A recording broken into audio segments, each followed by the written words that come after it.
she waits until 5, no one survives. What's up, guys? So today we're finally wrapping up our series, Top 5 Most Haunted Places in America. And I'm about to reveal the #1 most haunted location in our entire country. The absolute most terrifying place that you should never visit under any circumstances. Now, I was honestly torn between a few places, like the old psychiatric hospital in Ohio or that abandoned mansion in Louisiana. But guys, this third place I'm about to tell you about, nobody, and I mean nobody, wants to go there. We're not talking about hundreds of spirits here. We're talking about just one soul, just one person's spirit. But trust me, that's more than enough to stop your heart and end your life. That's why this place takes the crown as America's most haunted location. As I always say, if you're watching this at midnight, you might want to stay alert. Because this isn't just a story. This isn't just some tale I'm spinning. This is a real horror story. Before we dive in, make sure to subscribe for more horror, mystery, and historical content just like this. So guys, America's most haunted place is located right here in Georgia, in a small town outside Atlanta. There's this old Victorian mansion known as the F2 building. I can't give you the exact address for obvious reasons, but I'll tell you the complete horror story behind it. And guys, I hope you understand that this is our country's most haunted location. The fear factor here is on a completely different level. And honestly, it should be, because my team and I had planned to visit this place after we checked out that haunted colonial house in Virginia. Remember, that was our #2 most haunted place. We went there and didn't have too many issues, but when we tried to visit this Georgia mansion, we got a serious red flag. We sent someone ahead to scout it out, and they came back saying, "Dude, even our phone screens started flickering just being near that place." And it wasn't just our guy saying this. Everyone in the surrounding area talks about how phones and electronics go haywire because the negative energy there is unlike anything else. It's the most terrifying, most intense supernatural presence you can imagine. So let me tell you about a recent incident that happened in 2014. There was this guy named Marcus who lived in Atlanta and worked as an assistant director on film sets. He was working on a movie shoot in a neighborhood pretty close to this haunted mansion, only about 30 minutes away from his apartment. The shoot was happening on an open road, scheduled to run from midnight until about 5 a.m. Marcus was exhausted, could barely keep his eyes open, wasn't doing his job right. The director kept yelling at him, asking what the hell he was doing. Why wasn't he focusing on his work? Around 12:30 a.m., the director gave him one final warning and totally lost it on Marcus. Marcus was devastated. His mood was completely ruined. Then the director said, "Look, we're not setting up the next scene until 3 a.m., so you all have 2.5 hours. Go home, get some sleep, whatever." Marcus thought to himself, "If I drive home now, that's half an hour there, half an hour back. I'll only get about an hour of actual rest. That doesn't make sense." So he decided to find somewhere nearby to crash for a couple hours. He started walking around the neighborhood, looking at these old houses, seeing if maybe he could find a place to rest. Most of the houses were dark, but there was one mansion, this old, slightly run-down place, that had its lights on. Marcus thought, "Let me see if I can go inside. Maybe ask whoever lives there if I can rest for a bit." He walked up to the front door and saw it was already open. He peered inside and saw a girl sitting on a couch in the living room. "Can I come in?" he asked. The girl replied, "Oh yeah, please come in. I wait here every night hoping someone new will show up." Marcus was confused. "Why's that?" She said, "Oh, people think this is a haunted house. They come here looking for ghosts, but they always run away before 5 a.m. Marcus said, "Okay, cool. Are you here looking for ghosts too?" The girl shook her head.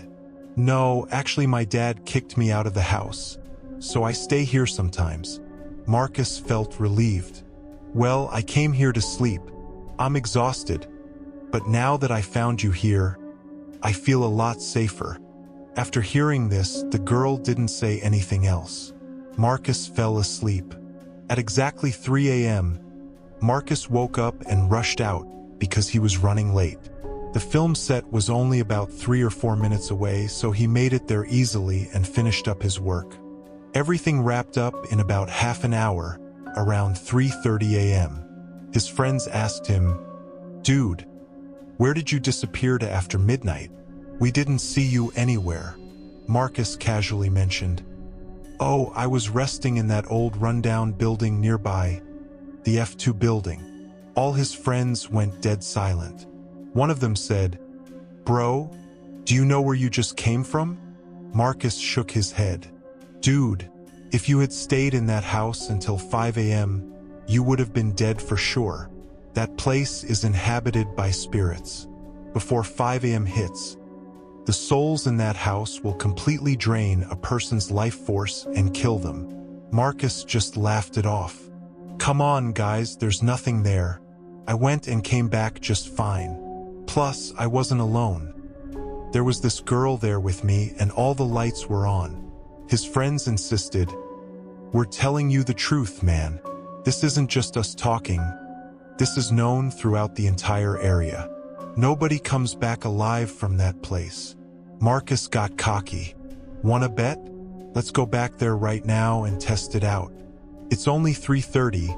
We've got an hour and a half until 5 a.m. I'll prove to you I can walk out of there alive after 5. His friends begged him not to go, but Marcus kept pushing until finally they agreed to go with him to the mansion, just to stand outside while he went in. This is where the story takes a very dark turn. Marcus went back inside the mansion. The lights were still on in the living room, just like before. He went in deeper, but the girl wasn't there. He called out for her, searched the entire first floor, but couldn't find her anywhere. Then he heard sounds coming from upstairs, like someone was suffocating, struggling to breathe, gasping for air. He ran upstairs and saw the same girl standing in the hallway, staring into one of the bedrooms. "Where were you?" Marcus asked. "I've been looking for you everywhere. What are you doing standing here?" He walked over to see what she was looking at in the bedroom. What he saw made his blood freeze. There was a woman hanging from the ceiling fan. She had committed suicide by hanging herself. And the girl standing next to him was staring right at the body. Shocked, Marcus ran toward the hanging woman and tried to lift her legs to take pressure off the noose, to save her life. He shouted to the girl, "Quick, come help me." But the girl just stood there watching. "Come on, help me," Marcus yelled again. Then he looked up at the face of the hanging woman. It was the exact same face as the girl standing next to him. They weren't two different people. They were the same person. Both versions of the girl started laughing at Marcus. He was terrified, his heart racing. He pushed past them and ran downstairs toward the front door. But when he got to the first floor, all the lights were off. The front door was locked tight. He tried desperately to open it, but it wouldn't budge. He looked at his watch, 5:30 a.m. His friends had warned him to get out before 5 a.m., or the spirit would drain his soul and kill him. But it was already past 5 and he was trapped. Then he heard footsteps coming down the stairs. Slow, deliberate steps, and quiet laughter getting closer and closer. Finally, he saw the girl walking down toward him. Her face was completely pale, her eyes bulging out of her head, and she was laughing as she approached him. Marcus collapsed unconscious. His friends broke down the door and found Marcus. They all saw the girl too. Every single one of them is a witness to this. They rushed Marcus to the hospital because his condition was critical. The doctors said he needed to be in the ICU immediately. His friends would take turns staying with him, but Marcus kept complaining every morning. "You guys need to stay here at night. Every time I get up to use the bathroom, I hear that girl's laughter in the hospital corridor. It feels like she's watching me from somewhere. Please, Someone stay here with me because I'm terrified. Marcus was in the hospital for 4 days, saying the same thing every single day. On the 5th day, he died of cardiac arrest. Marcus was gone forever. But what's the real story behind this haunted mansion? Who's actually haunting it? This goes back to 2007, when a happy family used to live in that house. In that family, there was a girl named Anushka. Her parents absolutely adored her. She was the light of their lives. Anushka had a boyfriend, and she would sneak out to meet him every night. Eventually, her father found out that Anushka was meeting some guy every night, but she refused to tell them anything about it or admit to having a boyfriend. So her father decided, let's end this confusion and get her married. Since she won't admit she has a boyfriend, we'll arrange a marriage. What could go wrong? They arranged her marriage. 3 days before the wedding, Anushka told her boyfriend, let's run away together tonight. Her boyfriend agreed. Anushka waited all night. She kept calling her boyfriend, but he wouldn't pick up. He just kept declining her calls. She waited from 8 p.m. until 5 a.m. At 5 a.m., her waiting ended. She committed suicide by hanging herself from the ceiling fan in her bedroom, the same fan where Marcus saw her hanging. From the day Anushka killed herself, her parents couldn't live happily in that house anymore. They would see her spirit laughing, screaming, crying throughout the house. Eventually, they moved away to California. But local people say that every night at exactly 8 p.m., you can see a girl opening the front door of that house, waiting for her lover to come. And every morning at 5 a.m., she closes those doors. People have also spotted her through the windows, sitting alone and crying, waiting for someone who will never come. Anyone who doesn't leave that house before 5 a.m., Anushka's spirit strangles them and takes their life. Most cases involve cardiac arrest or heart attacks. And even if someone manages to survive the initial encounter, they usually die within 4 or 5 days, either in the hospital or near their home.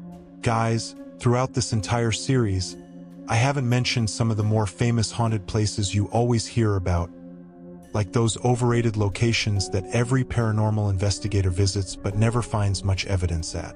These places I've covered are different. They're the real deal.